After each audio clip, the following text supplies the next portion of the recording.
जोंनि गोसोखौ थुलुंगाखांहोनो जोंनि थांखियाव सौहैनो थाखाय जायखिजाया गेदेमाफोरनि बुंनाय रावखौ जोङो खोनासंनांगौ।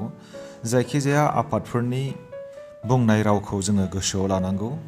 मानो होननानै बुङोबा गेदेमाफोरा जोंनिख्रुइ गियान गोनांसिन आरो गेदेमाफोरनि थाबायनाय लामाखौ जोङो संदाननो थाखाय बिथांमोनहा फोरोंलांनाय जि बोसोन, जि सोलोंथाइ बेखौ जोङो खोनासंनांगौ।